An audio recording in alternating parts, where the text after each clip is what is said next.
This is the DP Daily Download. We took the show. We're just chopping it up. Gave you the best parts. The best we could do is this. And it's available now at podcast1.com and on the DP Show app. Today on the DP Daily Download, Russell Wilson tries to convince me Seattle deserves an NBA team. Reggie Aloysius Miller says the Warriors were right to sit Klay Thompson with 60 points. And we argue about Drew Brees' place in NFL history.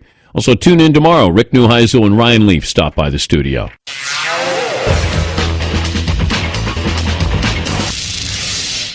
Klay Thompson's points per minute just slightly less than Wilt Chamberlain's when Wilt had 100 points. Just slightly, 1/100th less than Wilt Chamberlain's points per minute. Stat of the day, stat of the day, stat of the day, stat of the day. Here comes that what? Stat of the day. According to Elias Sports Bureau, Thompson is the first player in the shot clock era to score 60 in a game with fewer than 30 minutes played. He played in just over 29 minutes here. Now, Steve Kerr, given the game, they were blowing out the Pacers. I think it was hard for Steve to keep him in and have him go for Kobe's record. You had a meaningless fourth quarter against the Pacers, and this is different. When Kobe went for 81 against Toronto, I said to Paulie, if you'll check, I think it was a competitive game going into the fourth quarter with Kobe against Toronto. When Kobe was scored 81, it was a 6-point game at the quarter, so naturally Kobe stayed in. And then he ends up with 81. Yep. I don't know what they won by. But they won by 18. Okay, but the Pacers were blown out in this game. It was a meaningless fourth quarter. But Klay goes for 60. If you're Steve Kerr, if you're Klay Thompson, can you ask to be kept in here? Because this is one of those moments where I can put up 80. I can do something that only Wilt and Kobe have done once in a lifetime. Here is Steve Kerr after the game on that decision. We were up 35 or whatever. I mean, the game was in hand, so no, there was never any thought about playing him again. But yeah, that was pretty amazing performance. We know he's capable of that. Everybody around here remembers his 37-point quarter. Was it 37 or 38? 37. Here's Klay Thompson on his performance. Klay, be honest, did you ask Steve to play in the fourth? I did, but it's just unfortunate. 2 times I got my career high. I didn't even get to play the fourth quarter. We should keep these games closer next time, but it's all good. It's good to get rest before we go on this road trip. It's going to be a beast, and 4 games in 5 nights is never easy. It's fun to watch him when he gets into his zone, and he might be the best in the zone shooter that we have in the game now. Now, that's including Durant and Steph Curry. But Klay is a shooter. He's a scorer. But he's hoping that the game's a little closer. Yes, Does it bother him that he wasn't out for the fourth? Felt like it. Because he threw out there real quick, well, it's kind of a bummer. Yeah. Now 2 times I'm getting my career high. I can't play the fourth quarter. Yeah. Well, sorry. Go to a crappier team, and then maybe you get a chance to play the fourth quarter. Yeah, Paulie. What would the headline be, what would the discussion be today if they left Klay in and he scored 82 in a rout victory? That was already a rout at the end of the third. What would we be talking about today? Would we be celebrating it, or would we say, wow, that's piling on, that's not sportsmanship? What is the final score when Wilt scored 100? Because I think they may have won by 30, maybe. And Wilt, I thought, played the whole game. But I thought that they won. What was go, Paulie. It was a 20-point game. Okay. The Philadelphia Warriors 169, Knicks 147, and Wilt played every second. He played the entire game. Yeah. And I think he scored his 100th point, and then they stormed the court. Yeah, Paulie. When Michael Jordan has his highest scoring game, it was a regular season game. The Bulls beat the Cavs by only 4 points. Jordan played 50 minutes and had 69 points. But what was the score? It was a tight game the whole way. Yeah. See, that's the key. If this was a tight game, Klay Thompson probably putting up 75 points. But I still find, it's strange. He went for 60. What's really impressive, more impressive, is when he went for 37 and a quarter. And I think Ice Gervin had the record before that. Yes, Yeah, that's pretty silly.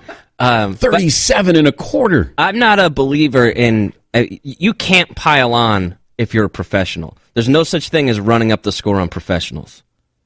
If you're getting a paycheck to be out there and play, you should stop them. So even if Clay did go for 100 points last night and they won by 80 points, it doesn't matter. You're a professional. You should be able to stop him. I think if he was able to be the guy who put up, say, 82 or whatever it was on a team with Steph and Kevin Durant, that's pretty amazing accomplishment. But what happens is you still have to account for Steph and Kevin Durant. If you're a defense, you still have to account for them. Even if Klay Thompson's going off, you have to pick your poison. So it helps him that he's got these other guys, and they understand what it's like to be in that zone. If this was Kevin Durant, they would have fed Kevin Durant. If it was Steph, they would have let Steph continue to shoot. They realized Klay Thompson was in one of those moments in the zone, as they call it, and you still have to guard these two other great scorers there.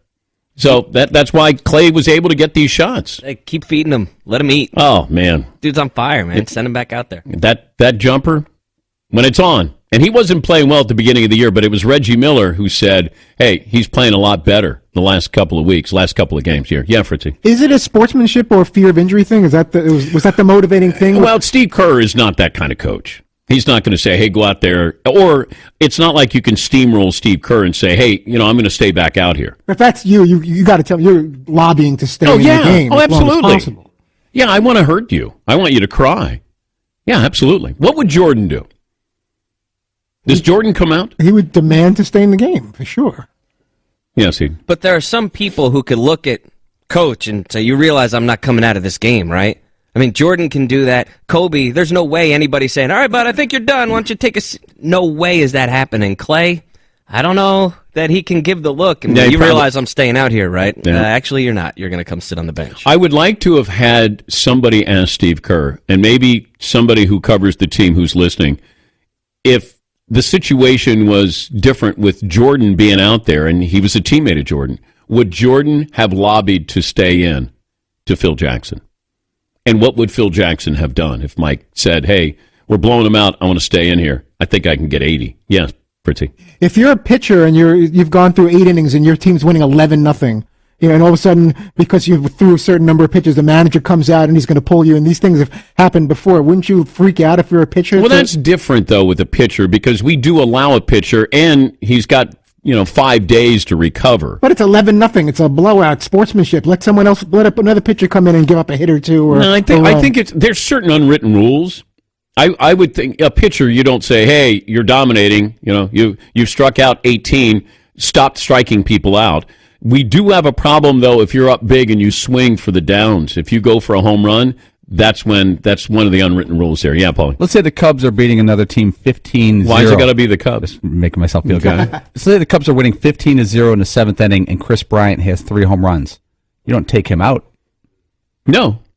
It's different. Baseball and basketball are different because you could substitute more freely, obviously, in basketball. I think if in that situation, you understand as the opposition, he's homered 3 times. How many guys have homered in 4 at-bats? I think you would understand. It's the unwritten rules of baseball, and that's dangerous as we're trying to talk about basketball. I don't know if basketball – does basketball have unwritten rules? Baseball does. Basketball does not. Yes, he. Yeah, I think the only thing with the pitcher, if they're up 7-0 in the 8th and they're dealing, pitch count is always a thing. That's always – if their pitch count is up, they're going to pull that guy. There's never been such a premium on an elbow or a shoulder or – Yeah.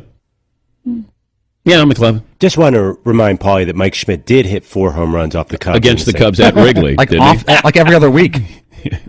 but I have the list of 100-point scorers here, and let's take a break here. Let's take a break here. I want to mention Bryce Harper too, but I think it was I said the next guy to score 60 was going to be Klay Thompson. So thank you, Clay. Thank you for Steve Kerr allowing him to get in to make it to 60. The other thing I told you is Bryce Harper is going to ask for a $400 million contract. So what happened yesterday? Word leaked out. He's asking for $400 million. Yep. Introducing your New York Yankees, Bryce Harper. Start spreading the news. John Sterling has already tried to come up with his Bryce Harper. What would John Sterling's Bryce Harper home run call? Bryce-a-roni. It's our treat. Harper's Bazaar. Oh.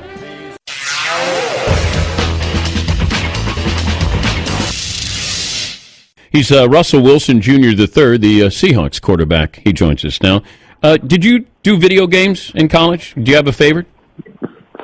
I hadn't played too many video games in college. I was kind of busy with the come on, with the school and then that playing two sports and all that. I didn't really have too much time. What is your video game of choice? Well, I have to say Madden, obviously. I was never really like a Call of Duty guy or anything like that. Okay. But I would say, growing up when I was young, I played tons of Madden. When I was middle school and all that. Who was your favorite team that you would play Madden with before you went to Seattle? Whoever helped me win. Well, give me a team or a quarterback that you loved. I love playing with Drew Brees. Tom Brady. Those two guys, they help you win. Did you ever pick the Seahawks defense to go against you? I actually did pick I haven't played Madden on a little bit now, but when I was younger, I used to like the Seahawks colors for some reason, and so I even being from Virginia, so I would pick them every once in a while. And they had Sean Alexander back in the day and stuff, so that was always cool. How many more tickets do you have to get going back to Wisconsin to play the Packers? Well, most of those fans are season ticket holders, the people that I know back there. So those are true devout fans. So they're already going to the game. So I actually don't have to get too many this week.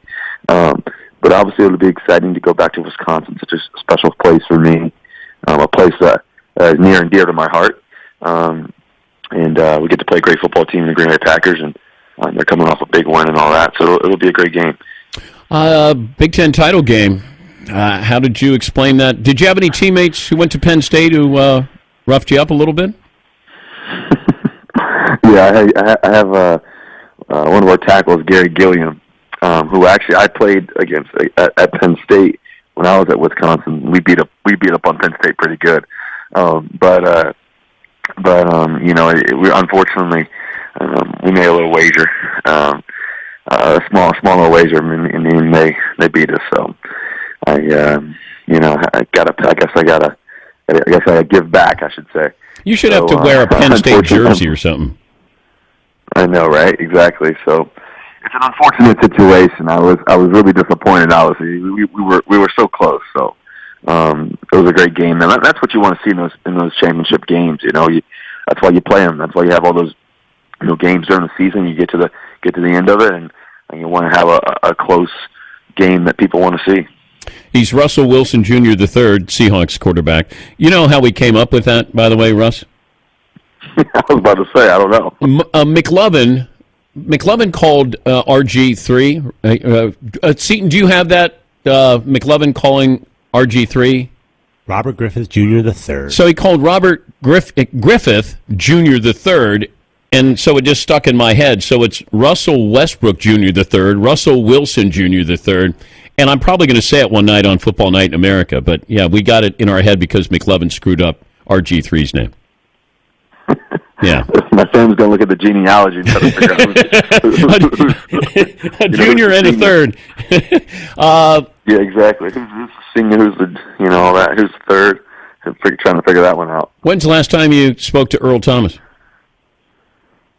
Just recently, actually. Obviously he's a competitor. It's disappointing to lose such a great player. I mean, he's, arguably one of the best safeties to ever play the game, and he's got a great player right next to him, Ken Chancellor. It's a sad situation because he loves the game and he's passionate. He wants to help us win. But the great thing about Earl is he's going to be back soon. He's passionate. Not anytime this year, obviously, but he'll be back and he'll do everything he can to rehab at the highest level. And obviously he was just a little disappointed, and I think that more than anything, he's a tough-minded guy, and he'll be back stronger than ever. How's life for you, by the way? It's great, man. It's right now we're focusing on winning football games, and that's the focus, and trying to finish strong. Obviously, that's and so when you're winning, things are great. And, I'm just grateful that I got such great people around me. Obviously, I'm grateful that that you get so much love around you, and you're passionate about the game that you get to play too as well. So life is A-okay. You got names picked out for the baby? Wouldn't tell you if I did. What? Maybe I'll name it after you if it's a boy. Who knows? Do you know if it's a boy or not? Can't tell you that. Can't tell you that. All right. I don't know if your wife ever brought this up, but I was in a movie with her, a Sandler movie, and we actually had a screening in Indianapolis, and she sat at a table right behind me. She ignored me the whole time, but she was... Probably because you were probably trying to whisper in her ear. No, I was not. I did notice her, though. I will say that. I said she's even prettier in person, and my chair was... our chairs were back to back to one another, and everybody was talking to her. So I played it cool by not talking to her, and then she never said anything to me. But just tell her I said hello. She'll probably remember me from the movie. But it was probably the eye connection you guys had. Sometimes you don't need to say anything.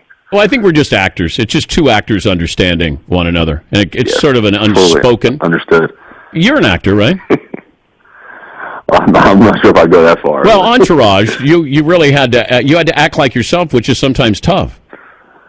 That is actually. That's probably one of the harder things to do. So, especially when you're having fun out there, and that was one of the most fun things I've ever been able to do. Obviously.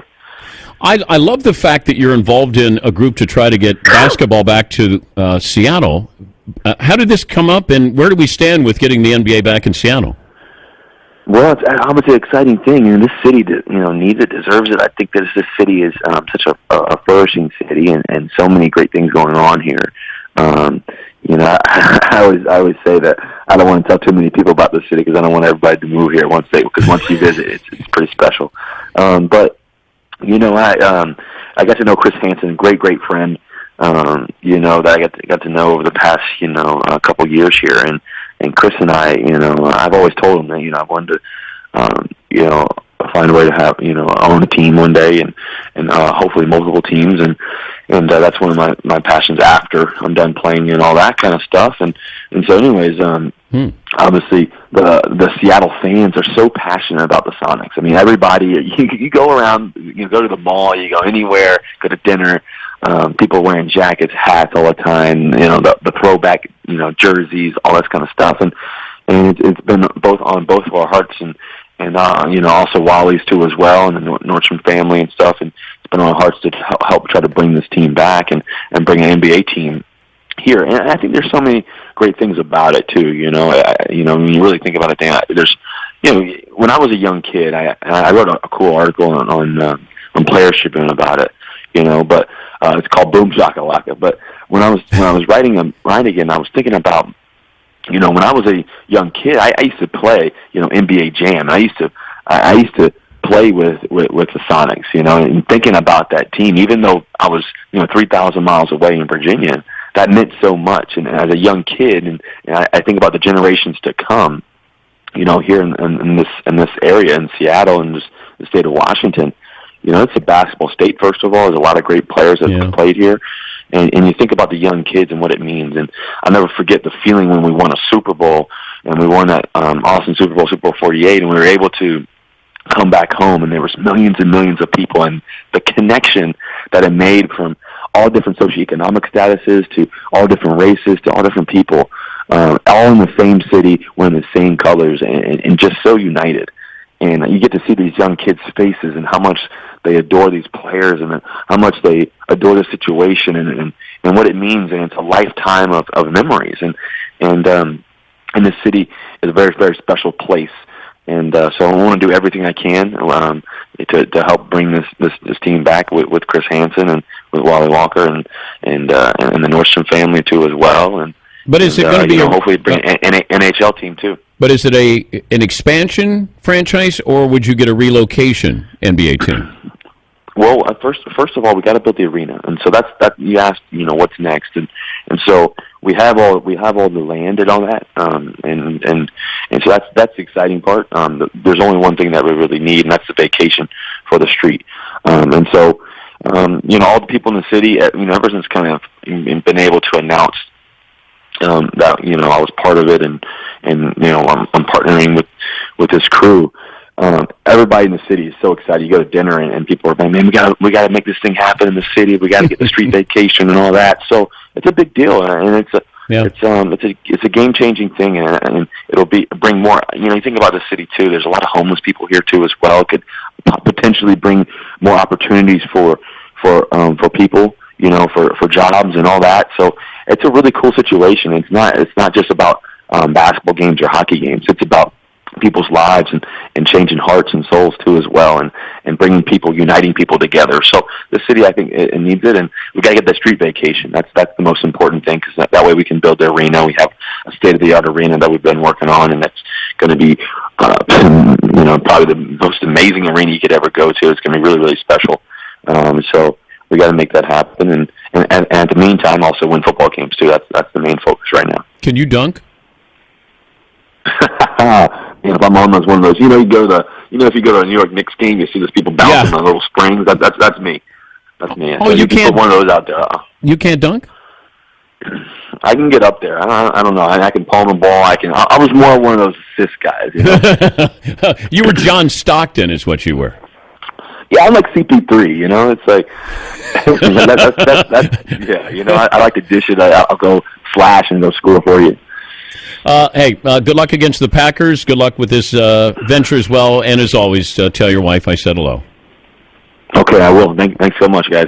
Great talking to you. Go Hawks. See you in Houston. That's Russell Wilson Jr. III.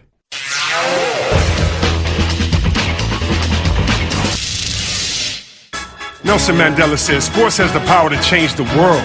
It has the power to inspire, the power to unite people in a way that little else does. It speaks to the youth in a language they understand. Sports can create hope where there was once only despair. It is more powerful than governments in breaking down racial barriers. It laughs in the face of all types of discrimination. I'm Chris Webber. Join me every Tuesday on my podcast, Fearless or Insane, where we'll discuss athletes, sport, and their impact in culture, politics, and society. Download on Podcast One, podcast1.com, and iTunes.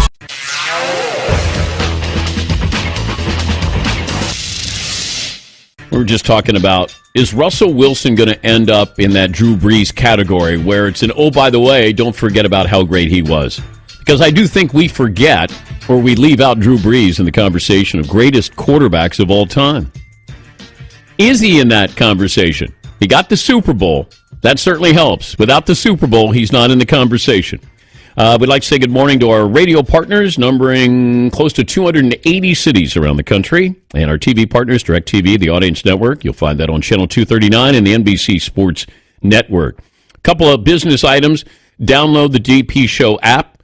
It's great. Very proud of it. Also get the DP Daily download with the we wrap up the show. It's a podcast there. Yes, McLovin. By the way, if you want to see the new ornaments that are being sent in, we're putting them all up on the app as well. Okay. And if you have Christmas ornaments, you want to decorate the tree that's behind me, you can. We do have a couple of great ones. Gary in California has done it again. He came up with a couple of brilliant ones. Unbelievable. But we're putting him in the Hall of Fame. So Gary is not going to be eligible for the T-shirts because it wouldn't be fair. He's sort of Christmas ornament emeritus. That he's just in his own stratosphere. But the best Christmas ornament we have, we'll give away somebody the T-shirts that we have in here. We'll give you one of all of our T-shirts in here. Let me see. What else do we have? Poll question. Poll question, should Steve Kerr have left Klay Thompson in last night? Update the poll results. 61% say yes. All right. Heisman finalist. Well, you got 5 in there. And usually what they do is they'll take the percentage of votes and is it close? Then they may only invite 3 some years, but this year it's 5, including 2 from Oklahoma. D.D. Westbrook, their wide receiver, and Baker Mayfield. And Paulie has a Wheel of Punishment bet here. He says that Baker Mayfield will finish runner-up in the Heisman. Paulie lost his wheel of punishment because he had Wisconsin. If Wisconsin beat Penn State, does Wisconsin finish fifth? Yes. That's what you're basing it on. I should have said Big Ten winner finishes fifth. I should have, man. I have so much confidence in Wisconsin. I was overconfident in Wisconsin. Deshaun Watson, Jabril Peppers, and Lamar Jackson. Those are your final five. We will have the Heisman winner in the Man Cave coming up a week from Monday.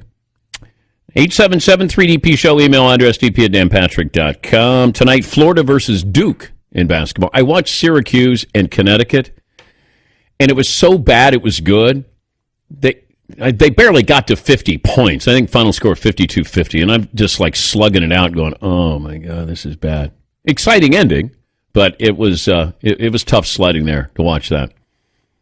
Not what I expected with Syracuse and UConn. Let me see. Colts, because I was flipping back and forth, and then I was watching the Jets. It was 17-3, and I said, I can't. I'm done. I'm done. The Colts roll over the Jets. Yes, McLovin. Are you okay? Are you sweating over there? Because there's so much heat emanating on this side of the glass that you might not know about yet. What? A hot take was just thrown off mic over here. It's more of like a hot atomic bomb. By Paulie? Paulie. It's an NFL quarterback ranking historical hot take. Oh, okay. All right, you know I'm a big Drew Brees supporter. I think he's underrated because of his height and the way he kind of started his career slowly and he left from team to team. I would rather have Drew Brees' career than Dan Marino's career. And I think he's a better quarterback career-wise. Marino's first 8 years, they're silly. Drew Brees' last 14 years are silly. Dan Marino kind of limped to the finish a little bit. It's a different sport. Okay. Yeah. If Marino had these rules, I promise you, he would put up numbers in a single season. Nobody would have come. He would have thrown 60 touchdowns. He would have thrown 6,000 yards. Marino was meant for this style of football that they're playing now. He was playing back in the 80s. But Dan Marino led the league in passing yardage 5 times. Yep. Drew Brees is on his 7th. Okay. Drew Brees has led the league in passing touchdowns. He's leading the league right now at age 37. 71% leads the league. 3,900 yards right now leads the league. 30 touchdown passes leads the league. He's averaging 326 a game. He threw for more yards per game than Dan Marino. Well, you'll get no argument, but it's a different game. But you'll get no argument on the greatness of Drew Brees. I think where people miss what Drew Brees has done is that he gets left out of when everybody talks about great quarterbacks. It was always Manning and Brady, always, those two, and rightfully so. Then you would have Aaron Rodgers, who was the best quarterback in the game currently. So a couple of years ago, it'd be like, well, Brady and Manning are Hall of Famers, but Aaron Rodgers is the future of the sport. Then all of a sudden, Russell Wilson Jr. III, and then Cam Newton came in. And then, so Drew Brees has never really been in the conversation. Dan Marino is almost like a legend because he took the NFL to a new stratosphere and the way he exploded on the scene. But if you look at his last 7 years, he's a B quarterback. Drew Brees is not a B quarterback. But Drew Brees is not winning. One more than Marino. Well, what do you mean? His winning percentage? He won a Super Bowl, yes. Yeah. But his teams aren't any good. When's the last time New Orleans was in the conversation of a good team? He's put up great numbers, but he has to. Right. So I don't know what the winning percentage is with them, but I don't know if Drew Brees has played. He's been on better teams or they've won more. I guess I don't know. At age 37, Marino was a 57% passer, 23 touchdowns. Yeah, but they threw deep. These guys, 70%. How many passes are just little, 7, 5, 9? Look at Marino. He had Duper and Clayton. He threw deep. He had Nat Moore. He threw deep. I'd still take Brees' career over Marino's. I would take Marino, the quarterback, if I can have Marino now. Because Drew Brees back when Marino's playing, I'd like to see how that would have went. Because I know what Marino could do now, because he was doing it back in the 80s. That strict, quick strike offense. But he threw deep. What quarterbacks throw deep now? They're all 3, 5, 7, 9, 12 yards. That's it. Marino was throwing bombs. Yeah, McLovin. We've just pulled up this NFL.com list from 2014. Yep. It has Breeze 10 and Favre 9. That's an interesting debate. I feel like the reputation of Favre is greater. Yes. But then when Paulie broke down the numbers, Breeze led the league in passing many more times. I understand the attraction to Favre because Favre was larger than life the way he played. They wrote books about Favre. That there are stories about Favre. His whole style, playing through pain and his consecutive game streak, and he'd be out, the night before and partying and everything about him, the way he played, taking chances, all of that. Breeze is probably a better quarterback as far as managing a game, not taking chances. But Favre is that mythical John Wayne type figure, gunslinger coming into town at high noon. Yeah, Paulie. Favre at age 37, he led the league in pass attempts, but it was his second to last year in Green Bay. He was a 56% passer, 18 touchdowns, 18 picks. But I'd like to know the number of completion percentage is so misleading. If you don't complete 60% of your passes now, you're probably not very good. It's hard to not complete 60% of your passes. And that was a crazy number. Steve Young completed, I think, 70% of his passes one year in the West Coast offense. But these guys now, what's your completion percentage 10 yards and further downfield? That's what I'd like to know. Because the other stuff, Brady throws all this underneath stuff. Brady doesn't throw deep. It's really rare. What quarterback throws deep? Jameis Winston feels like throws a little deeper. Yeah, Paul. Breeze needs 2 more years to pass Favre in yardage and touchdowns, but he'll have much fewer interceptions. 2 more good years. You would take Breeze over Favre, Breeze over Marino. Who else is on the all-time list there that you have? I see Roger Staubach's at 7, Elway's at 8 on that list that I just mentioned. Okay, would you take Breeze over anybody who is in front of him? Besides Marino's in front of him? Marino's 5 on this list. Okay. Peyton's 4. Would you take Breeze or Peyton Manning? It's really close. I think I said a month ago. You take Breeze, didn't you? Yeah, I think Breeze, he doesn't lose a lot of games for his team. His defense loses a lot of games for his team. I don't think he does. Last week, he didn't play well. He had 3 interceptions. But yeah, you're right. Yes, McLeod. It's kind of funny. Bradshaw is 12 on this list. I always put him a little higher on my list. And Steve Young is 13. That's a juicy name, too. Yeah. I think Bradshaw was big in big games. But I don't know, week in and week out. But that team was so good. And I don't think Bradshaw was a stat guy. And you had guys who could rush for 1,000 yards, Franco and Rocky Blyer. You had that unbelievable defense. But I never looked at Bradshaw. I don't know, did he ever throw over 30 touchdown passes? I'm going to guess he probably didn't. No, he probably is right there with John Elway and Joe Montana. Yes, McLovin. There's a name on here, 19, Warren Moon, for example. I feel like Warren Moon could throw with any quarterback on this list. He didn't get the chance because he had to go to the Canadian Football League. And what did he win? 4 Grey Cups up there? Warren Moon threw the best deep ball I ever saw. To this day, Warren Moon came in at 28 as a rookie because he didn't get a chance. They didn't think that he could play. He's a black quarterback and a mobile quarterback. And he threw what was so ironic about it is you're sort of looking at, okay, the black quarterback can't throw deep or can't throw consistently. Warren Moon was a great, great deep thrower. Yeah, Paul. Warren Moon threw for 50,000 yards in the NFL, and he missed 6 years of NFL in his 20s. He didn't start playing in the NFL at age 28. He had 6 years. He probably would have thrown for 70,000 yards, close to it. I'm going to guess at least 60. Winning percentage, Drew Brees, 56%.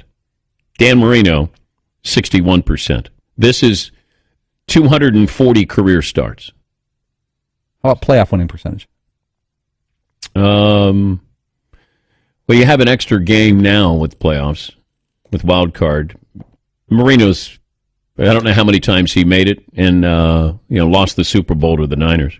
But Brees is going to win that because he won a Super Bowl. So you can just put those wins back to back to back. Yeah, Paul. Dan Marino was 8-10 as a starter in the playoffs. 8 wins, 10 losses. Mm-hmm. Drew Brees was 6 wins, 5 losses. Mm-hmm. Oh, okay. So it's sort of average. Yeah. Yeah, Marino is bad. He's a bad dude.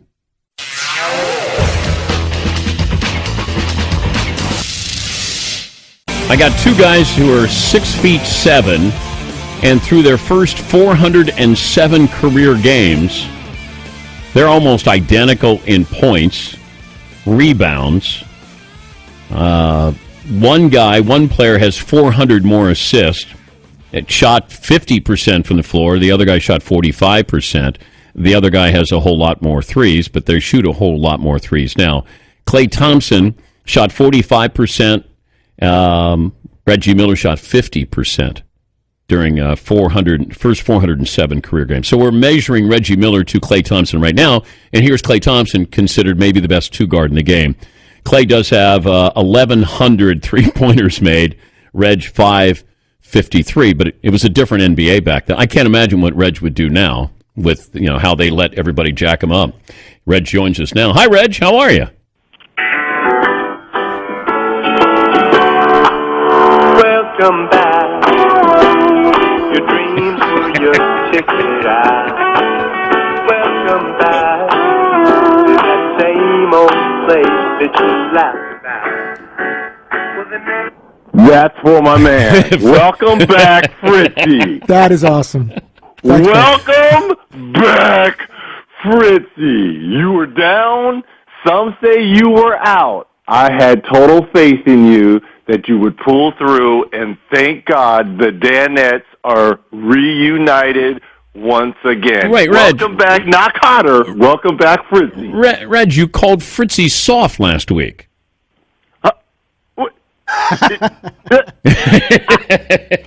You went, how long's Fritzy been out? And I went, 2 weeks, and you went, 2 weeks? Soft! What I really meant to say was, Fritzy, I apologize. I don't know something got the best of me, but I'm glad you're back. I'm glad we're all reunited. Thanks, bud. Reg will be calling the Timberwolves at the Raptors coming up Thursday night at 7 Eastern on TNT. All right, Klay Thompson lights it up, 60 and 29 minutes of work. Should Steve Kerr have left him in, Reg? The basketball part of me, the 18-year vet, of course you want to stay in there. Of course I'm going to go to my coach and say, let me play at least the first 4 or 5 minutes of the fourth. That's the basketball part. The analysts not wanting to tinker or mess with the basketball gods, you can't do that. Number one, you're up by 30-plus points, and you were getting wherever you wanted and whatever shot you wanted. You never want to piss off the basketball gods. And I kind of go back to, and again, this is not Tom Thibodeau's fault, but Kevin Harlan and I were doing a playoff game when Derrick Rose very first injured and tore his ACL in that playoff game versus Philadelphia. It was game one. They were up 14, 15 points with like a minute left. Normally, you scrub the benches, you take your starters out, and it's a playoff game anyways. Thib didn't do that. Well, you know what happened to Derrick Rose. If you're Steve Kerr, damned if you do, damned if you don't, because, of course, the player wants to stay. And what's the end game, 65, 70? What's the flip side? ACL, turned ankle, broken. There's so many things that could go wrong. Steve Kerr erred on the side of the basketball gods. Smart decision. You've got 60 in 29 minutes. That's baller. That is balling. How many do you think he could have had last night? 70. Oh, okay. He left some on the table, first of all. You mean if he went back in? Yeah. I would say 70. Yeah. But he left money on the table. He missed 2 wide-open threes. He missed that free throw late. So, I mean, that's 67 right there. If he plays 3 or 4 minutes in the fourth, let's tack on another 4 to 5 points. But let me just say this. I love when shooters and scorers go crazy like Steph and Klay, Damian Lillard. Look, it's great. Now let me put on my adopted Hoosier hat. What the hell are y'all doing? Are you serious? You're not going to... His butt never touched the floor one time in that game. If you're Larry Bird, you got to be rolling over in your grave right now watching that game. Wait, Larry's not dead. I know, but that's a speech I always say. Okay. You got to be rolling over. You got to be rolling over, man. Are you kidding me?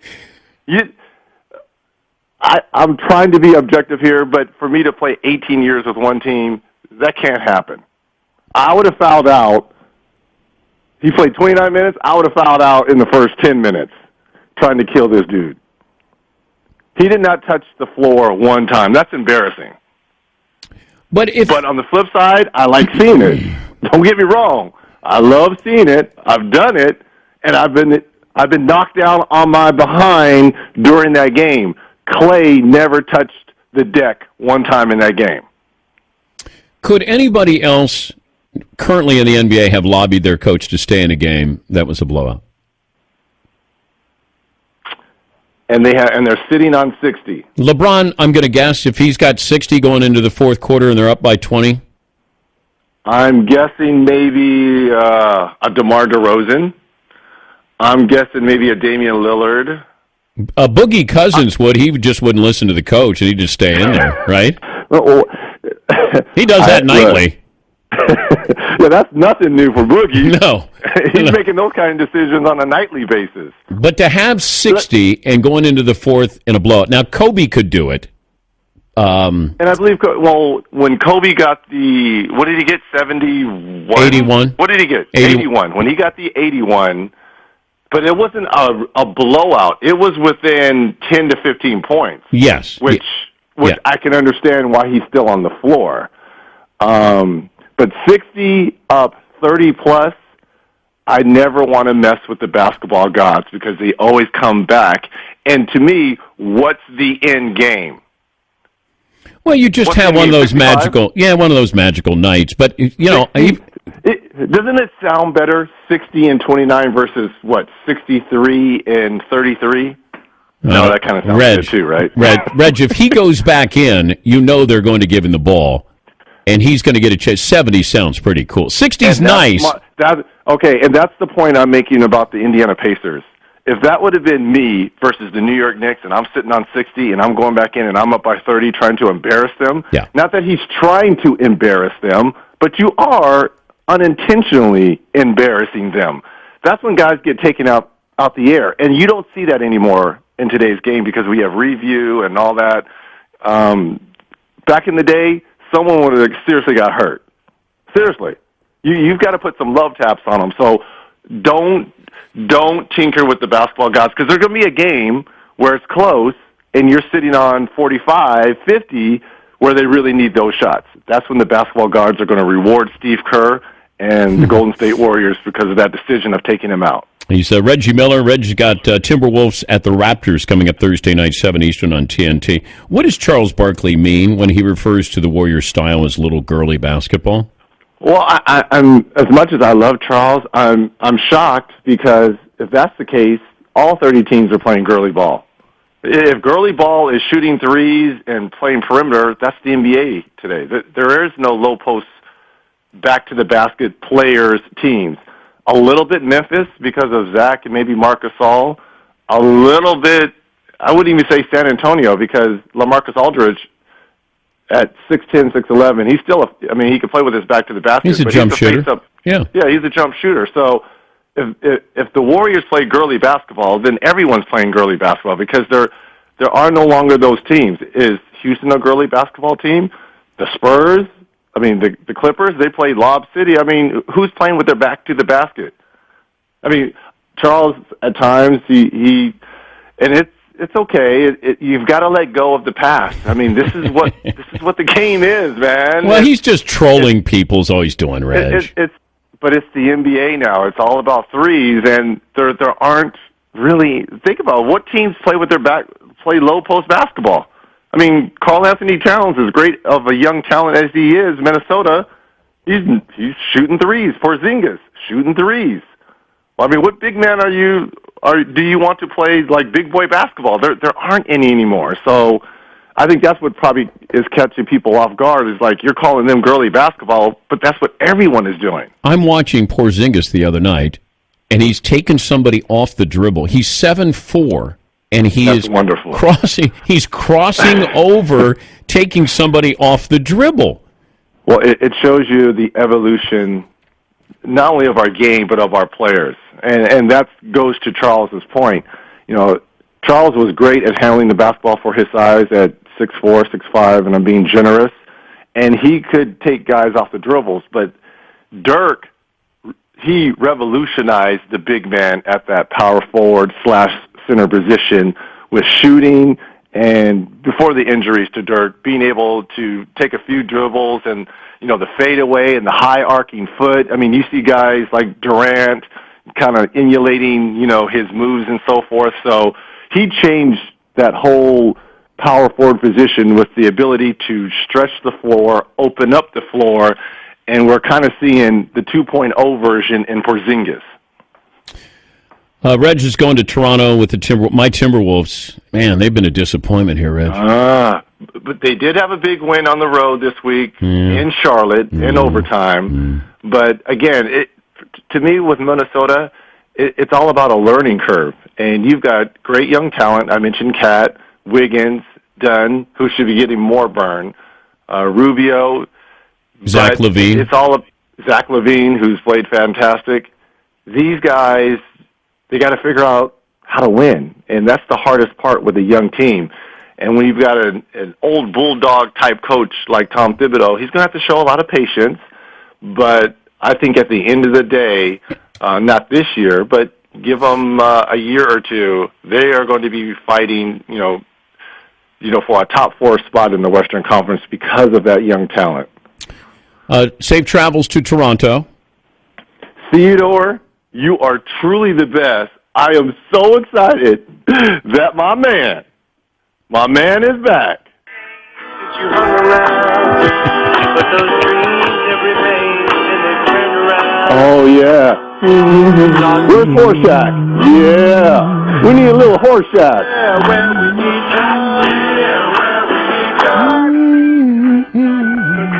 Oh, I love y'all. Love Thanks, my dad. bud. Theodore, you're the best. See you, buddy. Safe travels. How about Reg? A little production there. I like that.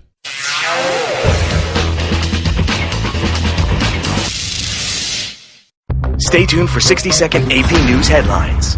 At Great Clips, we have clip notes. Notes that tell stylists exactly what you like every time. Because if you don't get your great haircut every time, unexpected things might happen to you. Without your haircut, your dog might mistake you as an intruder. Bobo, it's me. Bobo, ow! Ow! You might get put in a police lineup. It's him!